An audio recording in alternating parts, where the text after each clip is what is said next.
que usted nos ha enviado. Yo pienso que es así, ¿verdad? Entonces, bueno, bienvenida, una bienvenida así muy afectuosa y además muy personal también, ¿no? Por el hecho que mencionaba.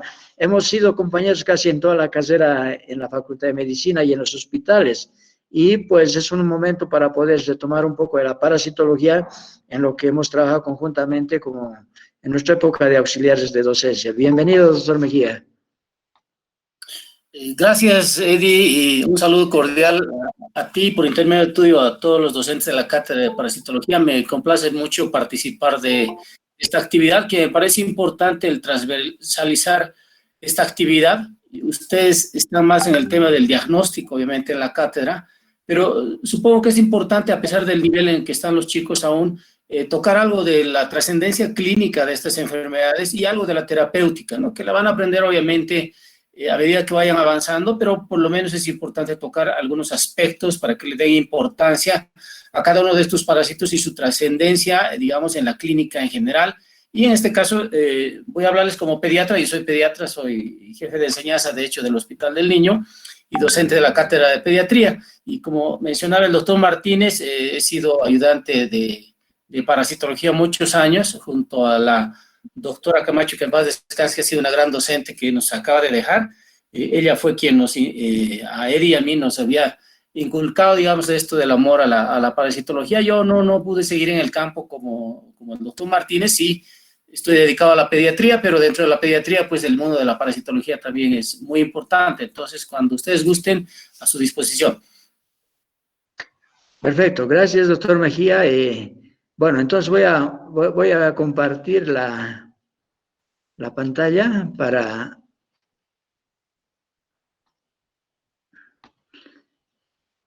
Y voy a empezar, o sea, con algo muy básico que creo que es importante en el sentido de que nos permite introducirnos en el ámbito. Y, bueno, me imagino que ya están viendo, ¿no? Entonces ahí ustedes tienen nada más, es la primera página de un artículo científico publicado en una de las mejores revistas internacionales que tiene que ver con parasitología. Entonces, Parasites and Vectors, ¿no? Parásitos y vectores. Y es del año 2017, es más o menos reciente. Entonces, aquí titula Cryptosporidium y Giardia en África, ¿sí? Actuales y futuros desafíos. Entonces, o sea, digamos ahí en el resumen, que me imagino el doctor Mejía probablemente conozca este artículo, y si no, ahí lo tiene. Entonces, básicamente hablan de que estas dos parásitos serían muy importantes en África y estarían relacionados con problemas de salud. Hablan de los aspectos relacionados a que los estados de nutrición, de buena o mala nutrición, el cambio climático y además de las condiciones de vida, estarían determinando que estos sean problemas muy importantes, tanto como causa de problema, como al mismo tiempo como efecto del problema. Es decir, si hay parasitosis, puede ser porque hay pobreza, porque al haber pobreza hay malas condiciones de saneamiento, no hay agua potable y demás. Pero al mismo tiempo, entonces, existen estas parasitosis y contribuyen a empeorar el problema de bienestar de la población y por lo tanto se tornan en un círculo vicioso, y aquí llaman a encarar el problema desde el punto de vista de lo que es One Health. ¿Y qué es One Health? Es una iniciativa mundial con la que se está encarando el conjunto de las enfermedades, donde se apunta al hecho de tu salud, la salud de los animales y la salud del planeta como una sola cosa.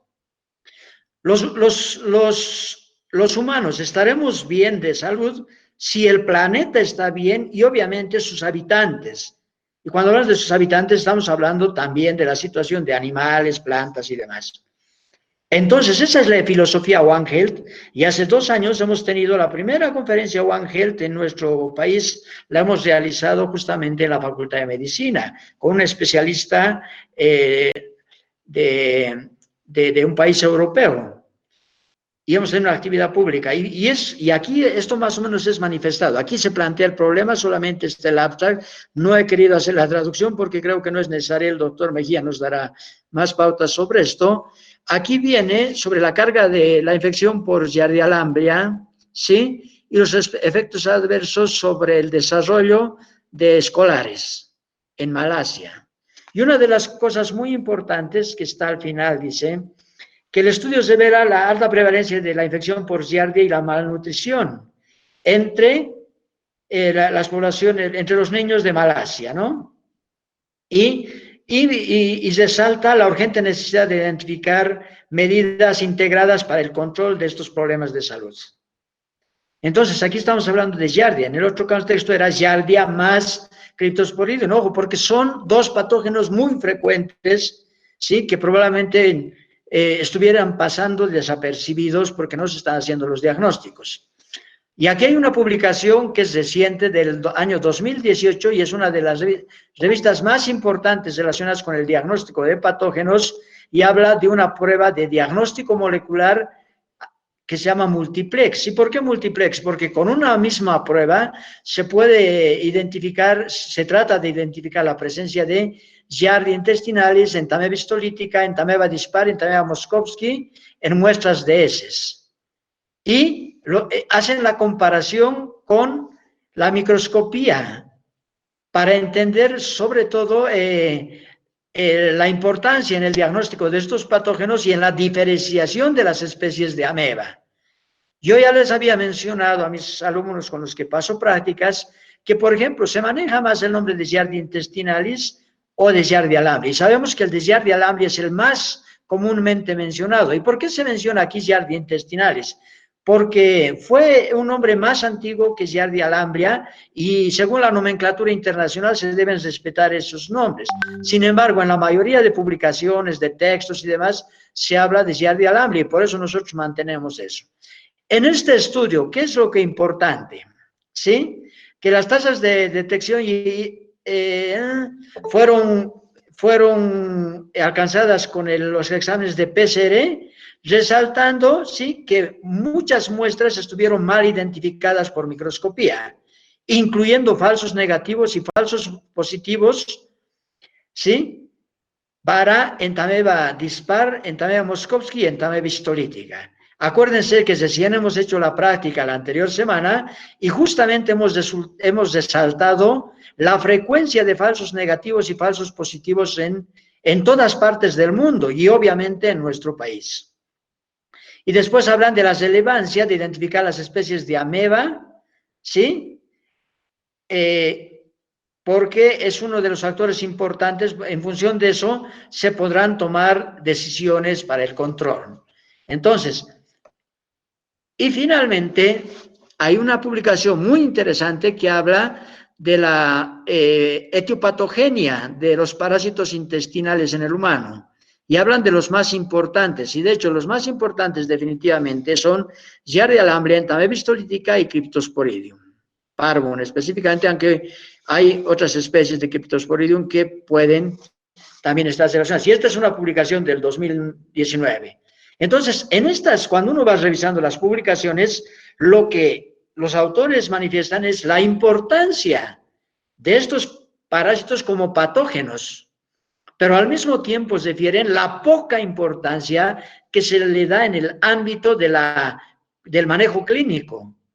Y a veces, ¿por qué? Porque sencillamente, y eso hablábamos en su momento con el doctor Mejía, de que giardia lamblia es un parásito tan frecuente que bueno, que hasta pareciera que es normal que ciertos niños, sobre todo en zonas rurales, estén parasitando. Ojo, no es normal porque por muy bajas cargas parasitarias, de todas formas está provocando algún poco de daño. En el caso de entamoeba histolítica no sabemos la realidad porque nunca hemos hecho estudios para poder diferenciar las especies que son similares a entamoeba histolítica y por lo tanto pudiéramos estar subdiagnosticando, aunque se sabe que es un patógeno. En la mayoría de las veces el hombre está como portador asintomático, y en el caso de Cryptosporidium, porque generalmente no se piden los exámenes para diagnóstico y prácticamente los laboratorios no lo están haciendo.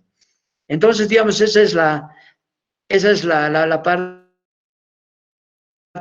que me correspondía tocar. Ahora voy a compartir la presentación que ha preparado el doctor Mejía. Y entonces, en función de eso, bueno, un momentito voy a ver si creo que todavía hay alguien que está queriendo entrar. Bueno, estamos empezando la presentación con 147 personas, entonces esto para estimular al doctor Mejía, porque es un buen foro el que tenemos generalmente con estas actividades. Todavía voy a recibir a alguien más que... Bueno, enseguida, en un minuto voy a recibir algunos más, creo que ya. Y bueno, y vamos a compartir la pantalla de la...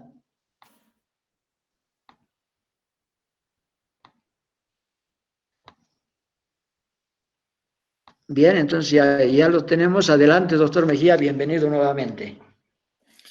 Gracias. Bien, un placer una vez más el poder compartir con ustedes algunos aspectos de los protozoarios intestinales que hacía la introducción el doctor Martínez. Bien, vamos entonces. Bien, para nadie es desconocido que estos parásitos aún siguen produciendo una carga importante de enfermedad a nivel global, o sea, es decir, tienen una distribución cosmopolita, ¿no? Entonces no tienen una selección especial por algún clima y está distribuidos en todo el mundo, con mayor o menor incidencia. Un problema común para todos estos agentes es que no hay vacunas y por eso obviamente no ha cambiado la prevalencia en el mundo. Entonces nadie se ha preocupado por hacer una vacuna porque probablemente no producen alta mortalidad. Sí, una carga global de enfermedad, sí, pero no mortalidad, y eso es probablemente lo que ha hecho que la gente, los científicos, no busquen una vacuna. Lamentablemente no existen pruebas adecuadas para el diagnóstico universalmente. Universalmente quiero decir que muchas de las pruebas que ha mencionado el doctor, por ejemplo, el PCR, por ejemplo, la reacción en cadena de polimerasa, para poder diferenciar histolítica de otras especies comensales, no están disponibles en nuestro medio. Y hay un sobrediagnóstico, como vamos a ver más adelante, de amebiasis.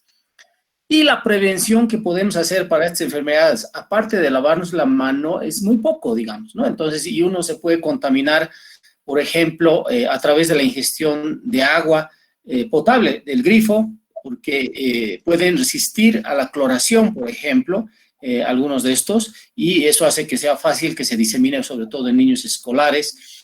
La asistencia a guarderías, por ejemplo, el hacinamiento que existe, donde hay muchos niños que no controlan esfínteres aún, hace que se contaminen fácilmente muchos niños. Entonces, los medios de prevención de solo lavarse las manos a veces no son suficientes y esto hace que esta enfermedad se disemine muy rápidamente, ¿no? Vamos entonces. Bien, vayamos con el primer agente, el Cryptosporidium. Hay varias especies, ¿no es cierto? El hominis sí afecta, es específico del hombre, pero el parvum también, que afecta a otras especies, puede infectar también al humano. La transmisión, como todos estos agentes, es fecal-oral, ¿no es cierto? Y lo importante en este agente es que un inóculo pequeño, es decir, una pequeña porción de contaminación es suficiente. Fíjense, 10 ooquistes son suficientes para infectar, por ejemplo, a una persona. Entonces, altamente infectante con una pequeña porción. Resisten a la cloración, ya les adelantaba, entonces lo que hace que el agua potable que viene en nuestro medio con cloro nada más no sea suficiente, por ejemplo, ¿no? En eliminar. Puede eliminar, ustedes saben, por ejemplo, el agua potable que tomamos se cultiva, por ejemplo, y se ve la cantidad de Escherichia coli, que es una bacteria fecaloide que puede contaminar, y en base a eso se hace la dotación de agua clorada, digamos, pero no elimina al ooquiste de Cryptosporidium. Está asociado sobre todo con juegos recreativos de agua, es decir, por ejemplo, asistir a una piscina, por ejemplo, e ingerir el agua puede ser una forma de contaminación. En los Estados Unidos, por ejemplo, estas enfermedades se ven mucho más que todo en el verano, en la época que hace calor, hay piscinas y obviamente la gente se contamina de esa manera. También se puede contagiar uno a través de contactarse con personas enfermas, por ejemplo, las personas que trabajan en guarderías y atienden, cambian pañales a los niños, se pueden contagiar fácilmente y son de alto riesgo, o con animales infectados, porque recuerden ustedes, el parvum puede infectar animales. Su característica es que puede afectar principalmente a inmunocomprometidos, es decir, puede dar clínica y afectar más a pacientes que tienen algún compromiso de su sistema inmune. Los más conocidos son los pacientes con VIH, y de hecho hay una definición en clínica que dice que cuando un paciente VIH sintomático tiene diarrea, debes descartar obligatoriamente o tratarlo como criptosporidios para que vean, digamos, la alta frecuencia de esta infección en este grupo de pacientes inmunocomprometidos. Otros pacientes inmunocomprometidos pueden ser los que reciben tratamiento para el cáncer, por ejemplo, niños con leucemia, nosotros tenemos en el Hospital del Niño, y a veces presentan diarreas así crónicas y una opción es siempre pensar en criptosporidiosis, por ejemplo. Bien, en la clínica puede ser asintomática de la gente que no tiene problemas de inmunidad y se autolimita de pronto unos días de diarrea y no hay mayor problema. Generalmente produce diarrea acuosa sin sangre, pero en los que van a tener más clínica puede producir dolor abdominal, fatiga, vómitos, puede llegar a perder peso y de hecho en este momento se cree, por ejemplo, que tiene una carga importante en la mortalidad de pacientes con SIDA. ¿No? O sea, el VIH, o sea, estar infectado por VIH es una cosa, pero ya estar en la fase de SIDA, es decir, cuando ya las defensas bajan en estos pacientes y se infectan por Cryptosporidium, los puede llegar a desnutrir, a emaciar, y eso puede contribuir finalmente a su muerte. Entonces, por lo tanto, desde el punto de vista de mortalidad, en el caso de pacientes con SIDA, sí es importante, si se dan cuenta, este bicho que aparentemente no produciría mucho daño, digamos, a la gente que no tiene problemas de inmunidad.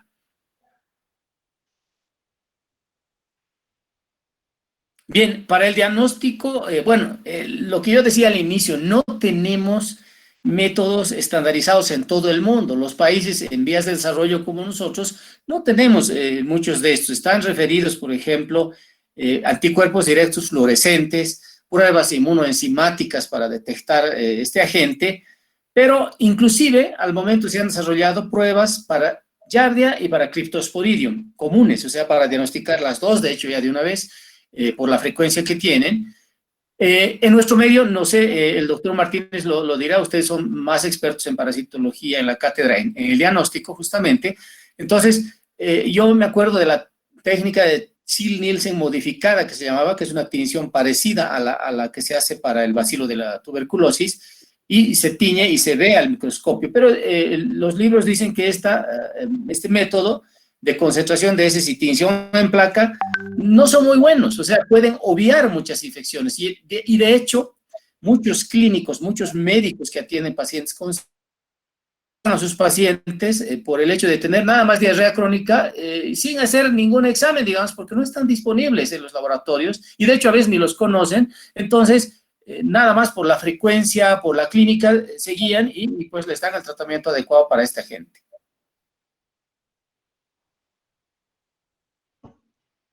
Bien, en el tratamiento, los pacientes inmunocompetentes, o sea, es decir, que están sanos y no tienen problemas de inmunidad, pueden no necesitar porque la enfermedad se autolimita, pero en los pacientes inmunocomprometidos hay una droga que es bastante común actualmente, es un nuevo antiparasitario, lo van a escuchar redundantemente, como la panacea para todo, pero no es tan así, tiene indicaciones precisas.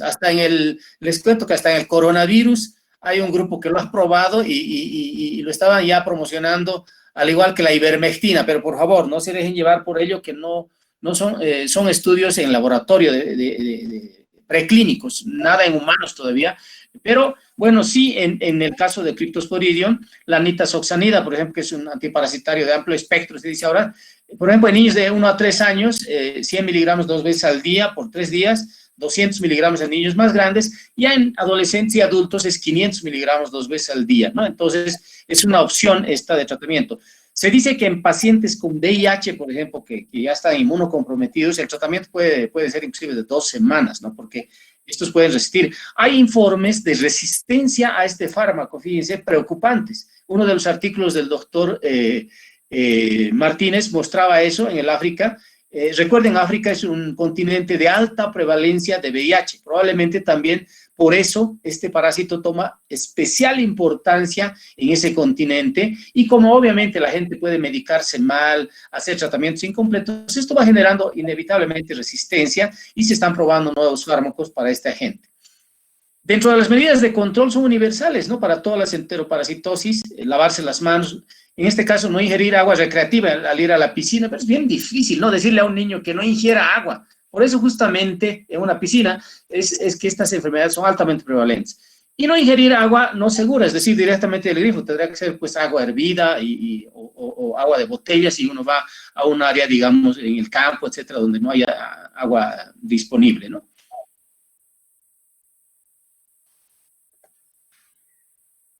Bien, justamente yo me sorprendí también hoy día, Eddie me ha obligado a leer lo último en parasitología hoy día y justamente he leído esto hoy día. Esto es del 2020-21, por si acaso. Es el libro de la Academia Americana de Pediatría, el libro rojo. El libro rojo es el libro de infectología, de enfermedades infecciosas de la Academia Americana de los Estados Unidos. Y esta es la edición 31, que es del 18 al 21. ¿Ok? En el capítulo yo estaba buscando Giardia lamblia, o sea, como el doctor lo mencionó, es el nombre con el cual más lo conocemos. Si buscan cualquier libro van a encontrarlo así. Y acá está, me gustó eso, que dice Giardia intestinalis, dice, antes denominada Giardia lamblia, reconociendo justamente, ¿no es cierto?, y respetando la autoría del descubridor. Entonces, por lo tanto, el libro de la academia lo está reconociendo así. Este es un agente de distribución cosmopolita, igual que el otro es más frecuente en verano porque también se relaciona con la transmisión fecal oral y agua contaminada. Entonces, los niños van a la piscina en algunas áreas calientes, por ejemplo, en Santa Cruz, por ejemplo, Beni, la gente va al río, a la piscina y puede fácilmente contaminarse. En nuestro medio yo creo que está relacionado fuertemente en el grupo pediátrico, en niños, con la asistencia a guarderías. Recuerden, ¿quiénes van a guarderías? Niños que todavía usan pañal, ¿no es cierto? La que cambia pañales, no se va a lavar la mano justamente de un niño a otro, con seguridad, y eso va a transmitir de un niño a otro. El niño que decimos que asiste a guardería, se va a agarrar todas las infecciones disponibles que existan, ¿no? Y tendrá que estar vacunado para todo lo que haya, pero para estos bichos, pues, no hay vacuna, lamentablemente, ¿no es cierto? También se ha visto esto en expuestos animales, aunque la transmisión de animales a humanos se ha visto que no es tan frecuente, pero en veterinarios, etcétera, que manipulan animales, podrían contaminarse. Y otro grupo de riesgo es varones, hombres que tienen sexo con hombres, digamos, homosexuales, que no usan preservativo, es una posibilidad también la probabilidad de contagiarse de estas entidades, ¿no? Que se transmiten de esa manera por la vía oral, fecal oral. Bien, en la clínica, lo mismo que la anterior, los niños que no tienen compromiso inmunitario pueden pasarla sin darse cuenta de la enfermedad o tenerla bien limitada, ¿no es cierto? Asintomática es la mayoría que la tiene, por eso es que no se tiene, digamos, conciencia de la verdadera trascendencia de la prevalencia que hay en la población de esta gente, porque no da muchas molestias, no da fiebre, entonces nadie se da cuenta, ¿no? Cuando hay síntomas, sí puede haber diarrea, dolor abdominal, pérdida del apetito, puede haber gases, flatulencias, y distensión abdominal en algunos niños, ¿no es cierto? Sobre todo en niños desnutridos. En el Hospital del Niño hemos visto niños con desnutrición que tenían esta clínica y seguramente ha contribuido más a su desnutrición, como decía el doctor Martínez, en un círculo vicioso, porque están asociadas a una mala absorción, porque como parasitan el duodeno, donde se digieren las grasas, pueden producir mala absorción, heces que se ven con mucha grasa, que flotan en el inodoro, eso describen algunos, y las infecciones pueden ser crónicas en los pacientes inmunosuprimidos y desnutridos, o sea, puede haber diarreas que no se resuelven y hay que hacer el diagnóstico.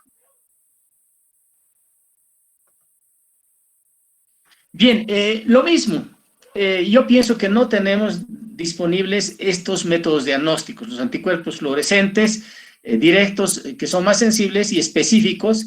Y fíjense, la especificidad es del 100%. ¿Qué quiere decir especificidad, chicos? Algún día, cuando sean mis alumnos en pediatría, les vamos a preguntar para diferentes exámenes. La sensibilidad es diagnosticar como correctos a los pacientes que tienen la enfermedad, pero la especificidad es diagnosticar como correctos a los que no tienen, es decir, tendría que salir negativo y tú no tener la enfermedad. Y estas pruebas de anticuerpos fluorescentes dice que en el 100%, cuando sale negativo, puedes estar seguro que tu paciente no tiene giardiosis. Eso es un gran avance. Imagínense que una prueba salga negativa y tú dices, este paciente realmente no tiene la enfermedad. Eso quiere decir 100% específico. Rara vez se utilizan otros métodos. Han debido escuchar esto de pronto en las clases teóricas de la biopsia intestinal o el aspirado duodenal, ¿no? Cuando muchas pruebas de heces fecales en nuestro medio han sido negativas, y el paciente tiene distensión, tiene heces con mucha grasa, tiene flatulencias, está desnutrido, entonces puede meter una sonda y aspirar contenido duodenal para ver si rescatamos, ¿no es cierto?, trofozoitos que rápidamente se van a enquistar, obviamente.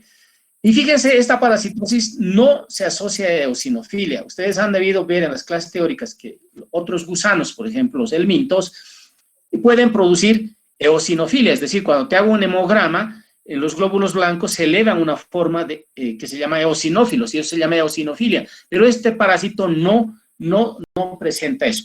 Fíjense en el tratamiento, los mismos medicamentos, y está aquí en esa tablita, criptosporidios y yardiasis. Fíjense, la nitazoxanida es un agente que ahora se está utilizando mucho, y tinidazol, que es otra droga que se puede usar en una sola dosis, esa es su ventaja, digamos, ¿no? Y el metronidazol, que es una droga que es la que más usamos en nuestro medio, que se utiliza 15 miligramos por kilo dividido en 3 dosis.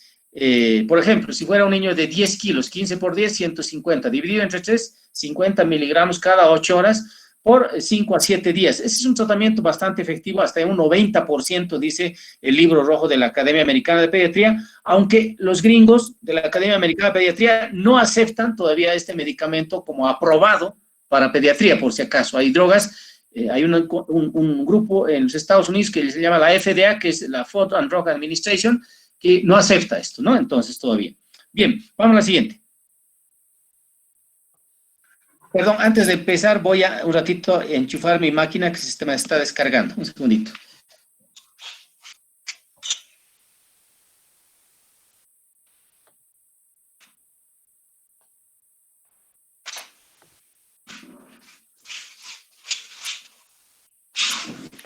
Bien, perdón. Ahí vamos. Entonces, la entameba histolítica, este agente sí es igual de distribución cosmopolita, pero está distribuido sobre todo pues, en países pobres donde la contaminación, la venta de alimentos callejeros es más frecuente. En Estados Unidos no tiene esa distribución como en México, por ejemplo, uno de los países latinoamericanos con mayor distribución de esta parasitosis. La transmisión, igual que los otros, fecal-oral. Y lo importante es que los quistes infectantes no se afectan por los ácidos del estómago. El periodo de incubación puede durar 2 a 4 semanas en esta parasitosis. Siguiente.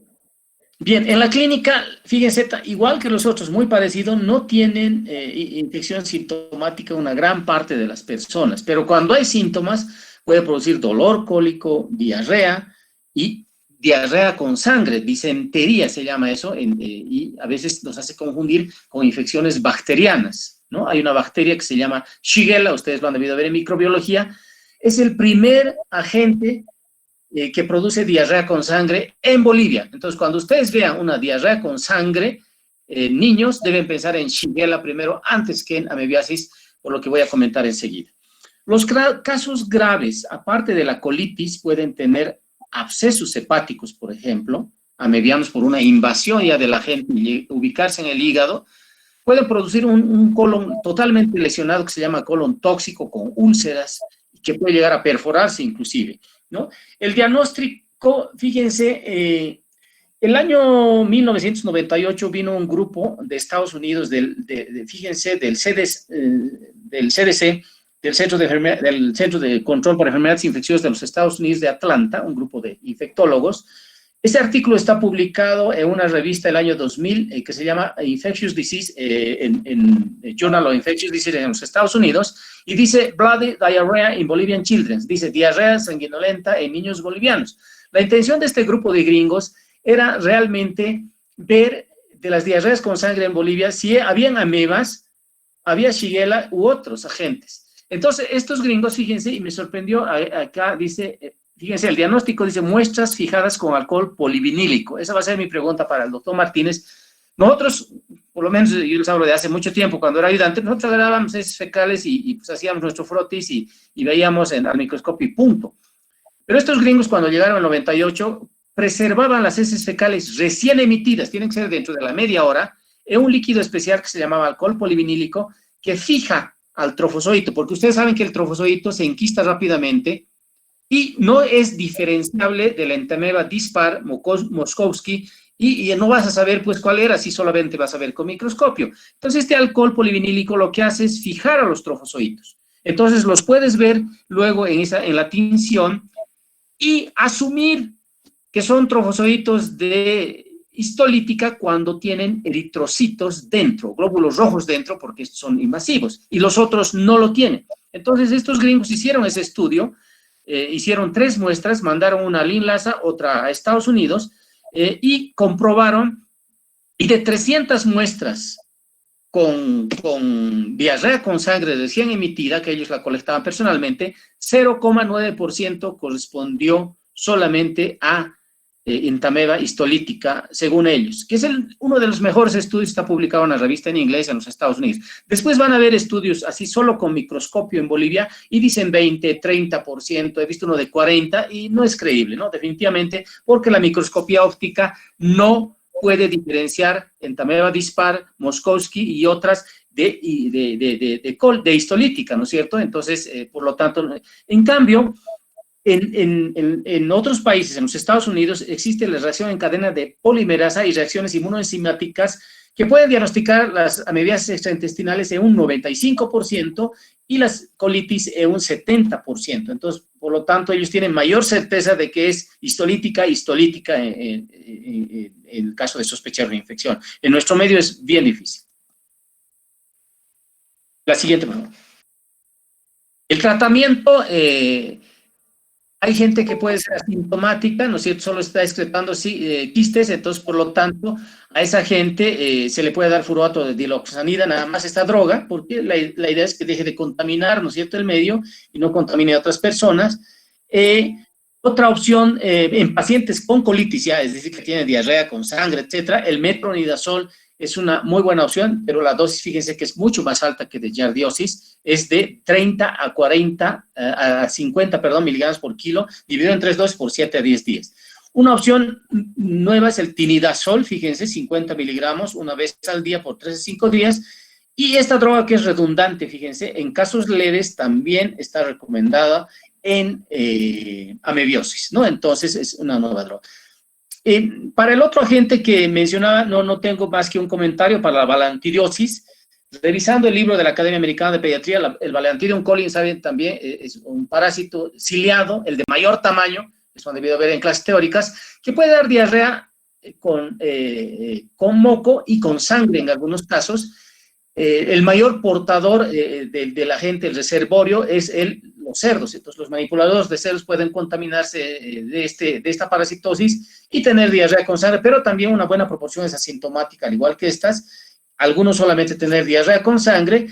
Los tratamientos en adultos son con tetraciclina y en niños se puede usar nitazoxanida también para este agente importante que de pronto ni es conocido. Cuando ustedes preguntan a un médico de adultos ¿qué es el Balantidium coli? Es frecuentemente confundido con Entamoeba coli y es otra cosa, ¿no es cierto? Es un agente de mayor tamaño. Yo me acuerdo cuando era ayudante, no sé si el quiste, el doctor Martínez me dirá, hace más de 20 años que hemos sido ayudantes, mide 200 micras y es enorme para verse, entonces, por lo menos nosotros lo visualizábamos al microscopio, pero yo no recuerdo, yo estoy más de 20 años en el Hospital del Niño, haber sospechado, diagnosticado, haber tenido un caso o de algún colega de balantidiosis, ¿no? Entonces, de amebiosis muy poco frecuente, yardiasis muy frecuente, porque sí, esta la vemos en desnutridos, y la criptosporidiosis sobre todo en pacientes inmunocomprometidos.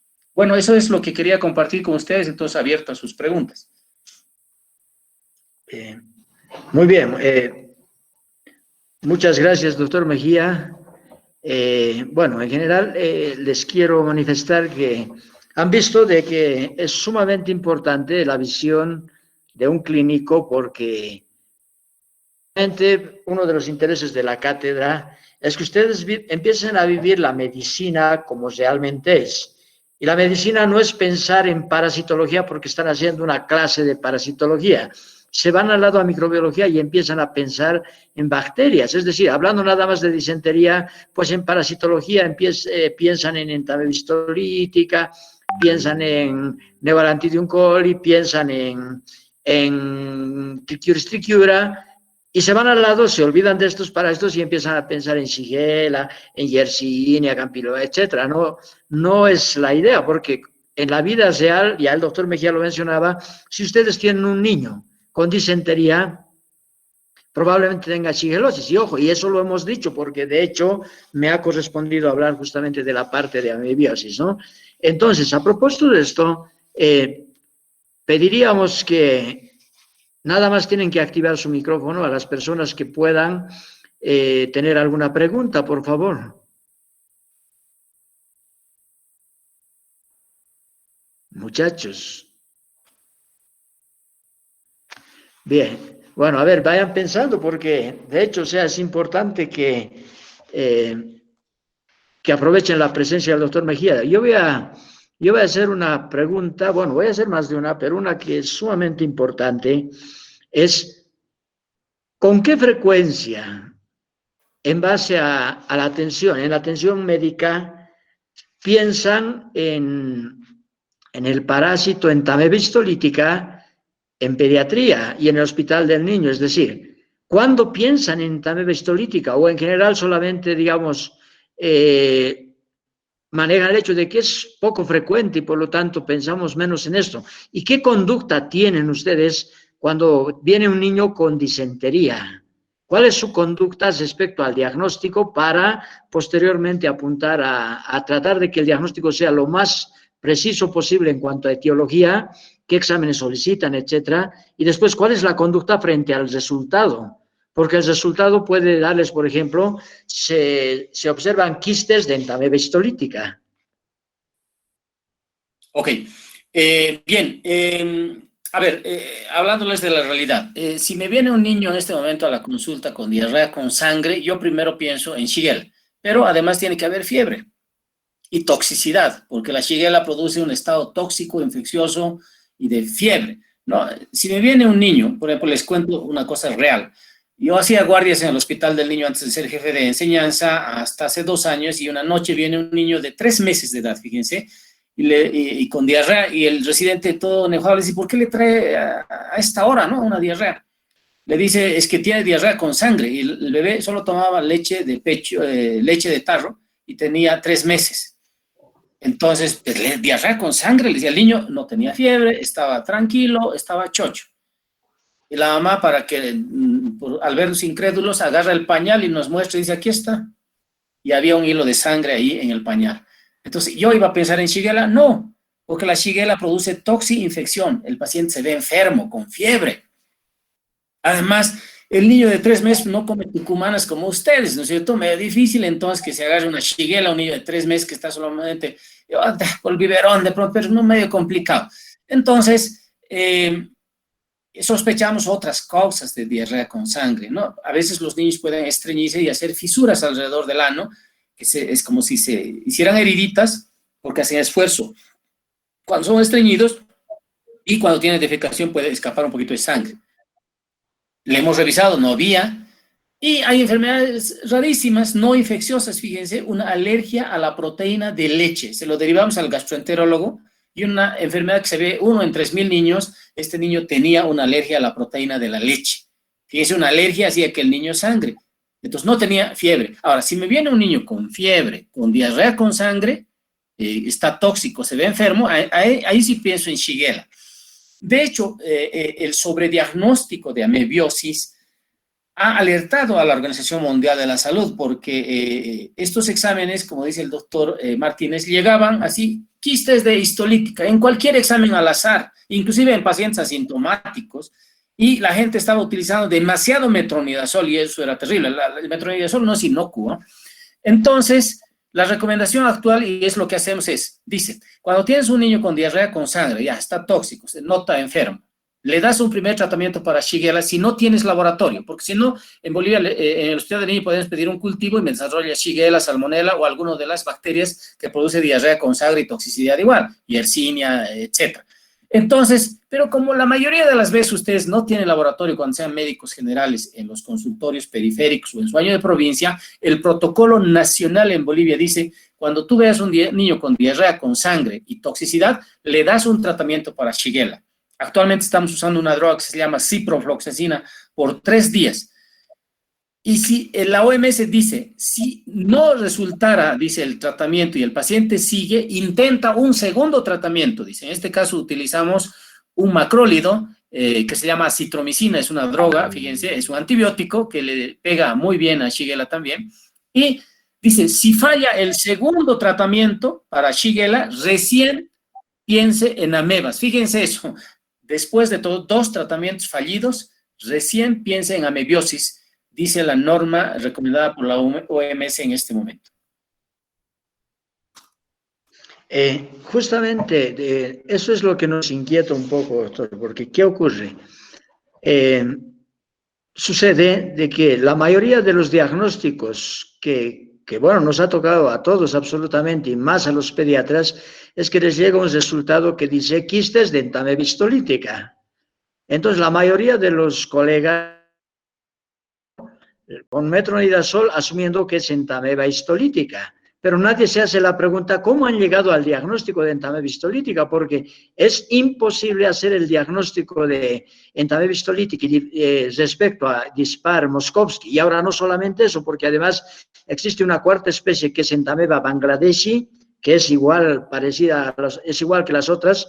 Entonces, y dicen, bueno, nadie se pregunta cómo han llegado al diagnóstico. Y de hecho, existe el ESOR en el laboratorio. Y de todas formas le hacen el tratamiento. Ahora, otro de los problemas es que casi todos, por no decir la totalidad de los médicos, con algunas excepciones, solicitan el examen cuando sospechan entameba histolítica, y no sabemos por qué sospechan, pero de todas formas solicitan el examen coproparasitológico. Y digamos, y ese es de pronto es la madre del cordero para el ESOR. ¿Por qué? Porque cuando el niño está con disentería, lo habitual es que solamente esté eliminando trofozoitos. ¿Por qué? Porque el parásito está causando daño en el colon y está en buenas condiciones, no tiene por qué formar quistes, porque no tiene que defenderse en el medio externo. Y cuando se elimina, como las deposiciones son muy frecuentes, aunque en escasa cantidad, no hay tiempo para que se formen los quistes. Entonces, piden el examen coproparasitológico y en el laboratorio, con buen juicio, deberían tomar en cuenta que son heces mucosanguinolentas y hacer primero un examen directo en fresco, que es el único examen barato que se puede hacer inmediatamente, con el que se puede confirmar entameba histolítica, porque se ven los trofozoitos móviles y con eritrocitos. De hecho, nosotros lo hemos hecho muchas veces de esa forma. Pero, ¿qué sucede? El médico pide examen coproparasitológico, ya un primer error. El segundo error está en el laboratorista, de que viendo, a pesar de que el médico haya pedido ese examen, debiera realizar primero el examen de esa muestra respecto a otras que no sean tan patológicas. Y en segundo lugar, debiera hacer el examen directo en fresco y no lo hacen. Entonces, digamos, eso determina de que a pesar de todo, le hacen examen coproparasitológico y paradójicamente, a pesar de eso, reconocen quistes. Y el error más grande es que tal vez han confundido y eran quistes de entameba coli, que es la causa del sobrediagnóstico, o puede ser que un niño que estaba con colitis, obviamente, estaba eliminando también leucocitos en sus heces y estaba eliminando piocitos. Y estos son diagnosticados como quistes de entameba histolítica. Y ese es el gran error que existe. Ojo, no es el error de Bolivia, es el error en todas partes, ¿no? Entonces, justamente era a propósito de aquello la pregunta. Y por otro lado, está la otra situación de que cuando se va a encarar el problema del diagnóstico, por lo general, es probable que, por ejemplo, un niño esté cursando con una colitis bacteriana, que es lo más frecuente, pero también puede tener en sus heces quistes de entameba. Puede ser de entameba Dispar Moskovsky, no lo sabemos porque no se puede diferenciar. Entonces ha encontrado, y no puedes, lo lógico es que no se puede atribuir la etiología a entameba histolítica, porque que haya encontrado quistes es nada más que había una coinfección, pero no es la causa del problema, ¿no? Y este problema está ocurriendo en todas partes del mundo. Y respecto a su pregunta, era sobre el alcohol polivinílico. Nosotros no utilizamos el alcohol polivinílico porque es caro. Pero nosotros lo que promovemos, a diferencia y discrepamos justamente con las normas nacionales, y además esto también ocurre en otras partes del mundo, es que para el diagnóstico, ¿sí? Si es que hay una colitis, primero vemos si hay disentería en un adulto y en un niño. Si es en un adulto, es más probable que puede estar involucrada en también histolítica, más que en un niño. Si es un niño es más probable que sea bacilar. De eso ya lo hemos dado bastantes argumentos a los alumnos al respecto. Pero a pesar de que sospechemos que pueda ser una colitis bacteriana, recomendamos que se pueda solicitar un examen directo en fresco, no porque sea la primera etiología en la que sospechamos, sino que es lo más fácil de confirmar. Porque en una hora más o menos, si se procede de la buena manera, se hace examen directo en fresco, se confirma si hay entame histolítica, puede también estar presente Neobalantidium coli, ¿sí? Y si no encontramos, pues definitivamente estamos nada más dándonos los argumentos para decir de que no era, ¿no? Estamos fortaleciendo nuestro diagnóstico clínico epidemiológico por la edad y todo lo demás. Y entonces, si eso ha salido negativo, entonces deciden pasar al coprocultivo, obviamente, si es que hay las condiciones para hacerlo, la economía, por ejemplo. Y eso no significa que vamos a esperar el resultado del cultivo para darle tratamiento, ¿no? Sino que es importante tomar la muestra para coprocultivo y después empezar con el tratamiento antibiótico. Entonces, vemos que, o sea, discrepamos rotundamente con, por ejemplo, con las normas que dicen, hágale tratamiento antibiótico. Les repite el tratamiento antibiótico, no funciona, piense en parásitos. O sea, hubiésemos ganado tiempo si pensamos de la otra forma, ¿no? No sé qué piensa usted al respecto, doctor Mejía. Bien, esto está en la norma de la IEPI, está recomendada por la OMS en todo el mundo. El problema es que la disponibilidad de un examen fresco no es pues en todas partes y no todos los laboratoristas lamentablemente lo saben hacer.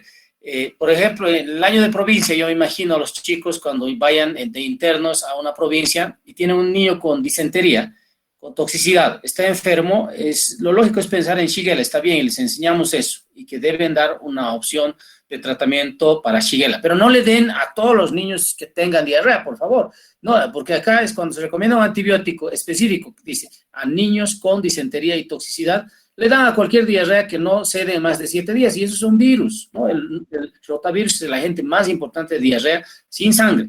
Entonces, el problema es no hay disponibilidad de laboratorios en Bolivia en general, y si hay, es muy posible que haya gente que no esté capacitada, digamos, para hacer un examen fresco, o no se le ocurra, como ha mencionado el doctor, el hacer de heces disentéricas un examen fresco, ¿no? Para tratar de identificar trofozoitos, ¿no? Que sería importante.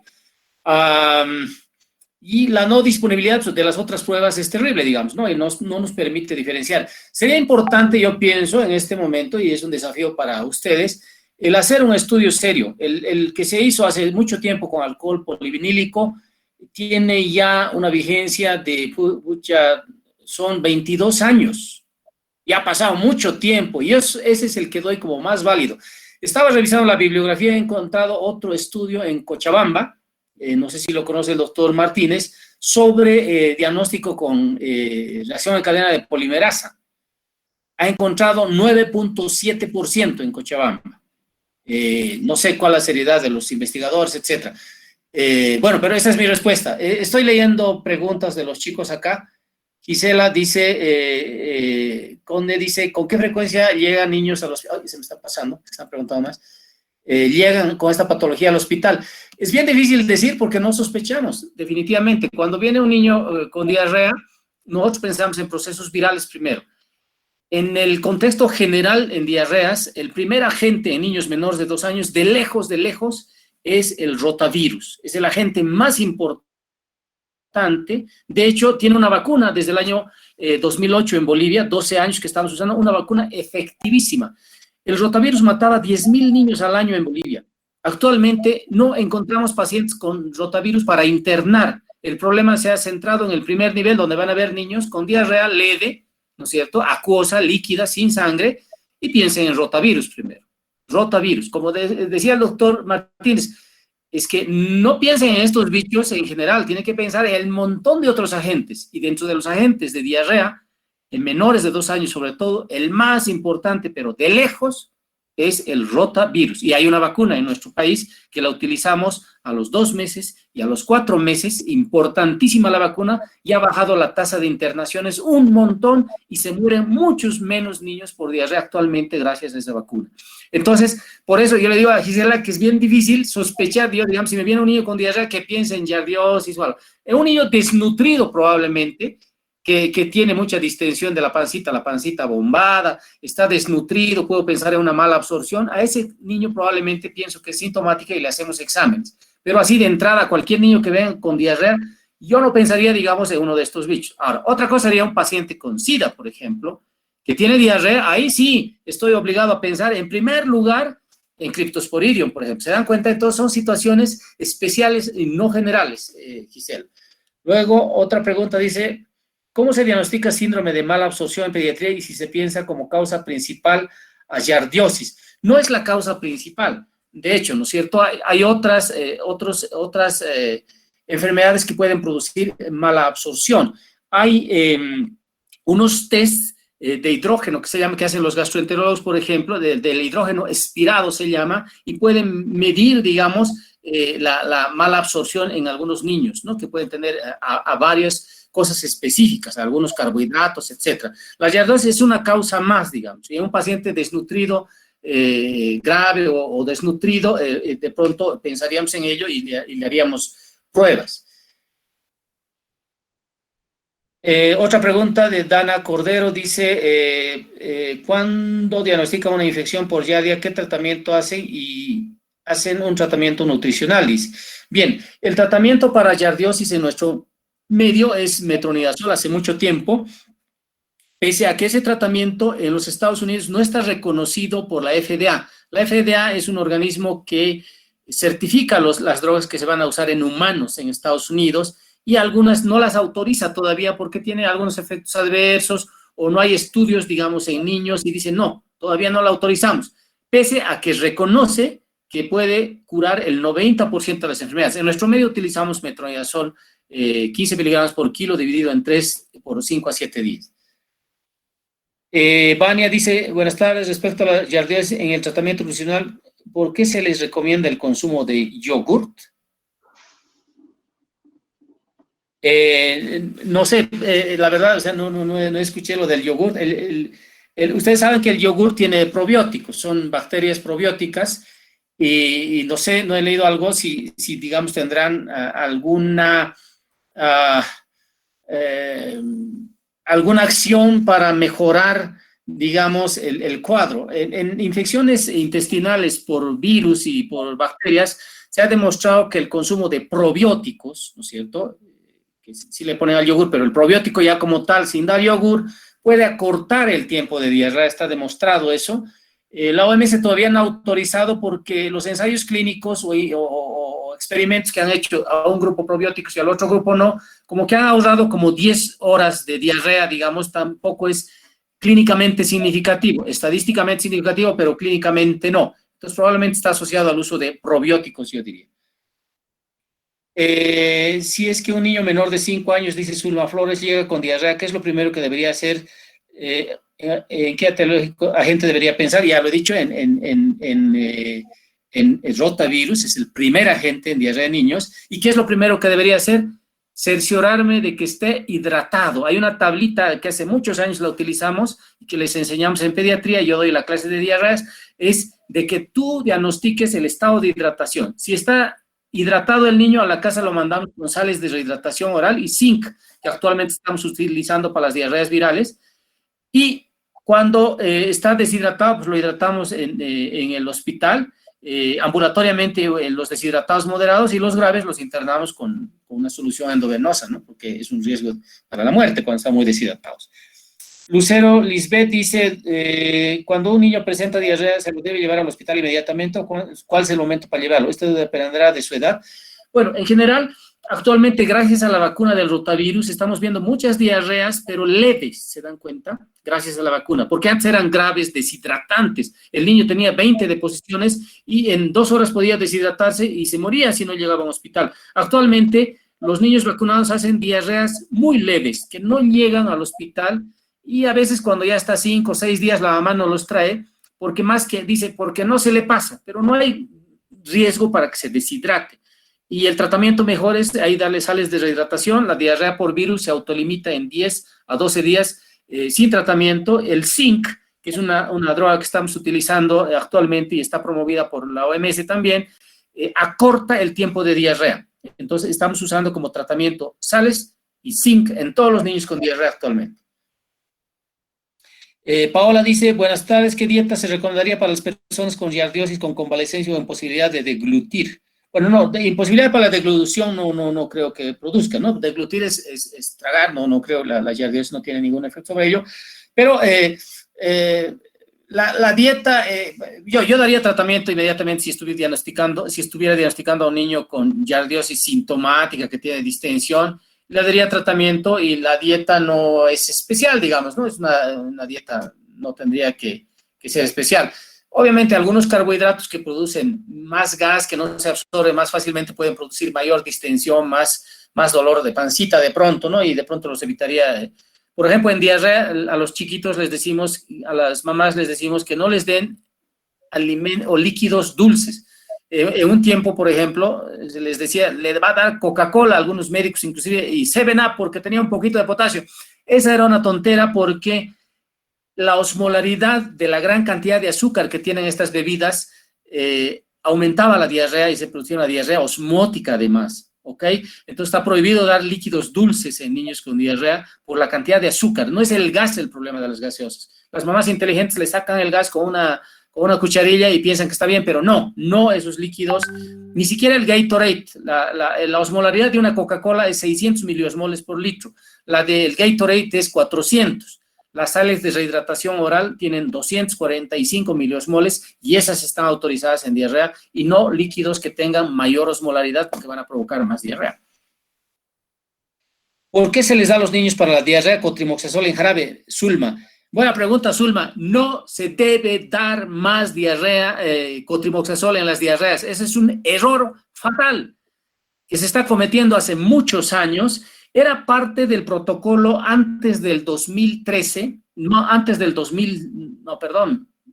en el año 2000, fíjense, hace 20 años, se autorizaba a usar cotrimoxazol en diarrea con sangre pensando en Shigella. El uso indiscriminado de dar cotrimoxazol a cualquier niño con diarrea viral ha hecho que haya una resistencia de más del 50% al cotrimoxazol y ese medicamento ha salido del tratamiento para diarrea con sangre en niños y no se debe dar en ninguna forma de diarrea, ¿ok? En niños, por lo menos, cotrimoxazol no se usa más. Si lo has visto prescribir, es un error fatal en este momento y se lo recalcamos siempre a los internos. Daniela dice, y no le entiendo, ¿la lientería es característico para el diagnóstico de esta parasitosis? No entiendo la pregunta. No sé si ha habido un error al escribir. O la puedes escribir, Daniela Rosario. Bueno, tal vez, digamos, para aclarar un poquito, ¿no? En algún momento en una pregunta había Ziva que dice, de Dana Cordero, que cuando diagnostican una infección por Giardia lamblia, ¿qué tratamiento hacen? Y si hacen un tratamiento nutricional. Y justo debajo venía la pregunta, ¿por qué se recomienda el uso de yogur?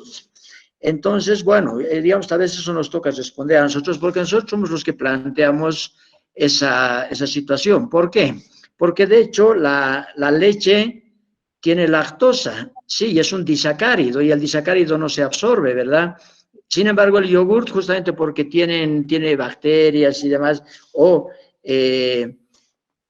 durante su proceso lo que se ha hecho es transformarlo digerirlo previamente, ya son monosacáridos, el yogur ya solamente tiene monosacáridos y los monosacáridos se absorben directamente. Entonces, esa es la recomendación para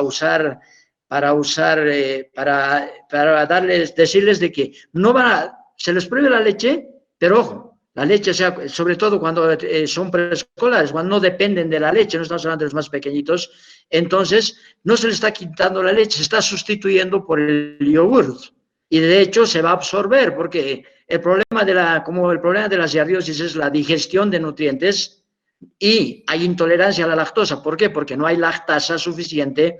En este caso no es necesaria la lactasa porque el yogur ya viene, digamos, digerido, ya vienen a ser monosacáridos y los monosacáridos se van a absorber de hecho.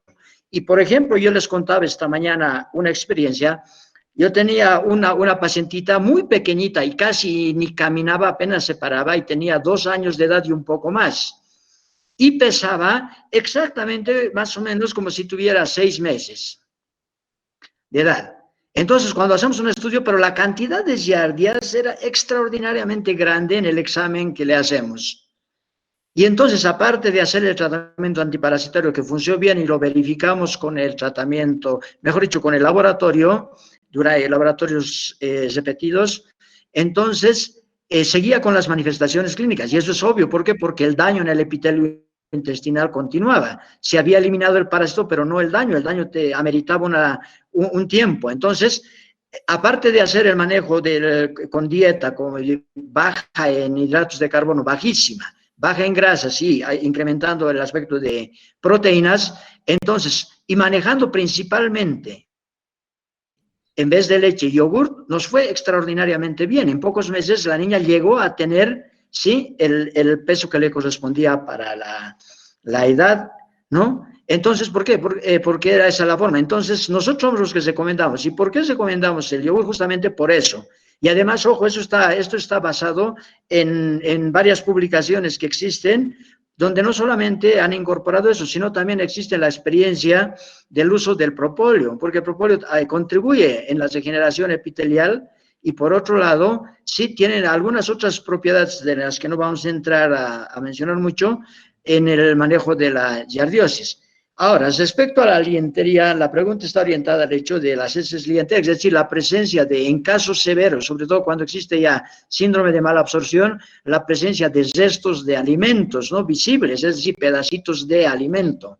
¿Por qué? Porque no se han logrado digerir. Entonces, esto se presenta en los cuadros graves y obviamente este es un signo que nos está mostrando que hay mala absorción. Pero ojo, la mala absorción puede deberse a giardiosis o puede deberse a otras cosas, como ya lo he mencionado, ¿no? Entonces, en estos casos, no es una cuestión específica de la giardiosis. Y el síndrome de mala absorción por giardiosis es excepcional, o sea, casi no se presenta clínicamente, ¿no? De que en algunos casos hay, es cierto. Y hay que buscar qué enfermedades de base podría tener el paciente para que se presente mala absorción, ¿no? Entonces, digamos, un poquito para más o menos aclarar el panorama. Y respecto, digamos, al desafío lanzado por el doctor Mejía, pues nosotros lo tomamos, de hecho, porque hemos hecho varios estudios y, por ejemplo, en nuestros estudios hemos encontrado, ya decía, menos del 10% en todos los lugares de infección, pero nosotros detectamos infección por, esto es nuestro reporte, ¿sí? Complejo entamen histolítica de Dispar-Moskovsky, asumiendo que no podemos, sabiendo que no podemos precisar cuál especie. En Giardia lamblia tenemos lugares donde tenemos entre 20 y 25% de los afectados. Y finalmente, el mismo desafío sobre la cuestión del trabajo hospitalario. El problema, para no hacer el examen directo en fresco, no es precisamente que no se pueda. Lo que pasa es que el personal no está entrenado, el personal de laboratorio. Entonces es fácil. Si se hace el examen en la media hora, vamos a encontrar trofocitos y es más móviles y los vamos a encontrar con eritrocitos. Entonces podríamos hacer, por ejemplo, un trabajo, dado de que está en la condición además de jefe de enseñanza, podríamos hacer un trabajo con la cátedra, ¿no? Donde nosotros podríamos hacer inicialmente los diagnósticos de todos los casos disenterios, indistintamente de que estén sospechando o no bacterias, y ahí podríamos encontrar la presencia de algunos casos por entamebitis histolítica. Nosotros también tenemos la certeza de que la mayoría de las disenterías en niños, sobre todo en preescolares, se deben a Shigella, ¿no? Y algunas otras bacterias. Entonces podríamos hacer y vemos con qué frecuencia se encuentran parásitos. La otra situación es también que podríamos hacer un manejo similar en algunos cuadros diarreicos que puedan ser importantes, que estén implicando alguna preocupación importante, ¿no? Entonces, y podríamos trabajar en paralelo inicialmente y después podríamos hacer la transferencia un poquito de la técnica, porque no es nada complejo ni es nada caro, al laboratorio, cosa de que en el laboratorio del Hospital del Niño lo puedan hacer. Nuestras recomendaciones es que siempre que haya disentería, soliciten examen directo en fresco. Y al laboratorista nada más nosotros tendríamos que interactuar con ellos para que lo hagan de la buena forma. Y de hecho sí podríamos tener buenos resultados, porque nosotros, respecto al uso del alcohol polivinílico que hizo el trabajo el equipo del CDC, pensamos que es una detección muy baja. ¿Por qué? Porque de hecho tampoco significa que lo único que hace el alcohol polivinílico es fijar a los parásitos. Pero no estamos hablando de la calidad de muestra, etcétera. No estamos viendo esas cosas. En cambio, la biología molecular sí viene a ser más importante. Lo podríamos hacer en el futuro, pero en este momento no está en nuestras prioridades, ¿no? Porque la técnica de la biología molecular para diferentes cosas viene a ser más o menos la misma. Hay que cambiar algunos pocos reactivos nada más, ¿no? Entonces, para, digamos, más o menos poder aprovechar esto, porque cada vez que tenemos algún evento como este, solemos ponernos de acuerdo, y de hecho, la anterior vez teníamos un evento sobre hidatidosis, y ya estamos trabajando, ya hemos sacado una publicación y estamos trabajando sobre otra con una persona que estuvo en una mesa redonda como esta. Bueno, no sé si hay alguna pregunta más, parece que no, y nada más agradecerle al doctor. Y también podríamos hacer nosotros el diagnóstico de criptosporidiosis, ¿no? En aquellos pacientes que tengan inmunocomprometidos o en aquellas diarreas donde no se ha llegado al diagnóstico etiológico, y nosotros utilizamos la técnica de Ziel-Nielsen modificada, con alguna modificación que hace que se incremente la sensibilidad y la especificidad. Yo le tomo la palabra al doctor Martínez y le desafío sobre todo este tema de los pacientes inmunocomprometidos y criptosporidiosis. Nosotros tenemos un bloque de oncohematología en el Hospital del Niño, tenemos pacientes con VIH en el Hospital del Niño, que podríamos estudiarlos para ver la prevalencia de criptosporidiosis en estos, ¿no? Entonces, cuando gusten, por suerte, actualmente, coyunturalmente, estamos como jefes de enseñanza, entonces podríamos coordinar fácilmente un trabajo del muestreo con los chicos, con los alumnos, facilitarles el acceso a las unidades donde se tomarían las muestras de pacientes con diarrea inmunocomprometidos y ver esto. Por ejemplo, yo no he visto algún otro trabajo publicado último de criptosporidiosis en pacientes inmunocomprometidos pediátricos, por ejemplo, ¿no? En adultos he visto algunos, pero en niños no, nada. Entonces, por lo tanto, abiertos a cualquier trabajo, digamos, en la facultad, interactuando con chicos del nivel inferior y relacionados con la clínica, una pequeña introducción para que vean cómo es el hospital.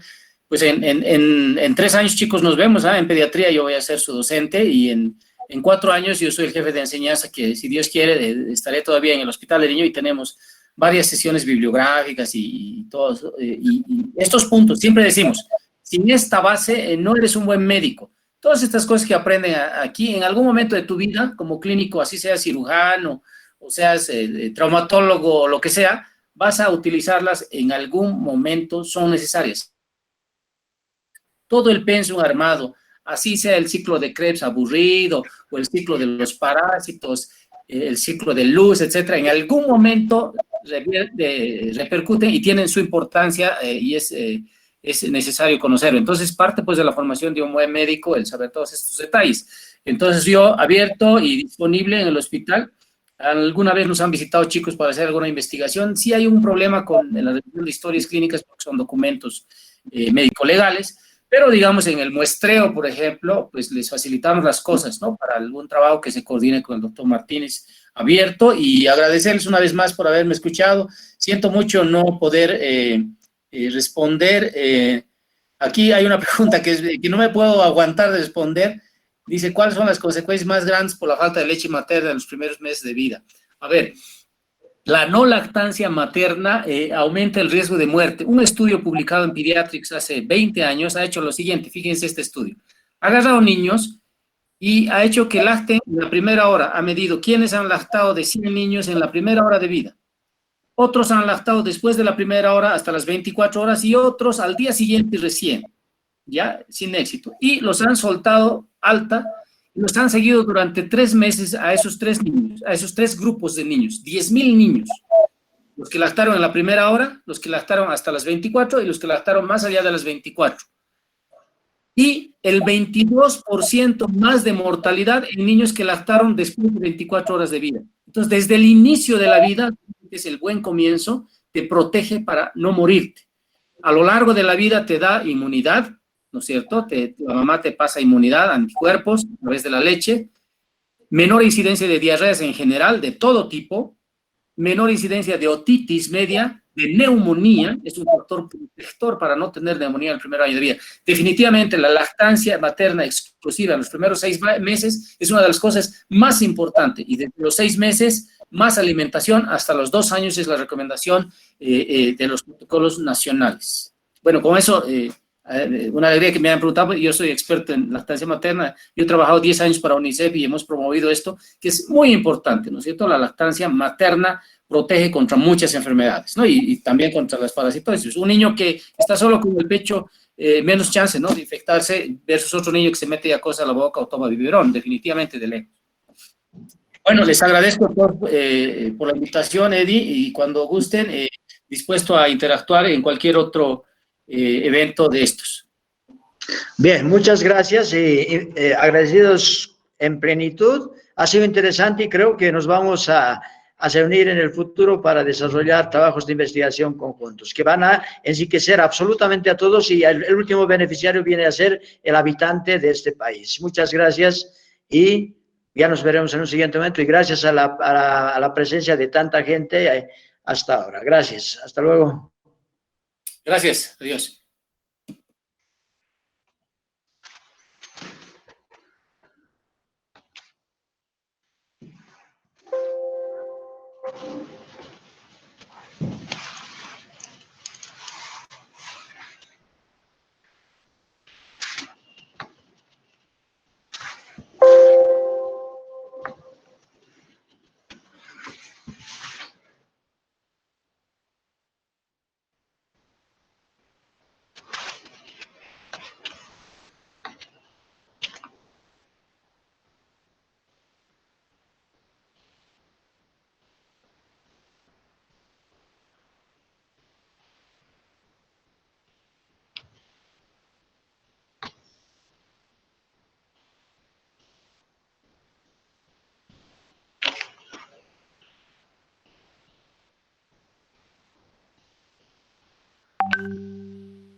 Bueno, de todas formas, si alguno de ustedes que todavía tiene alguna pregunta que no pudo hacer, podríamos tratar de responder.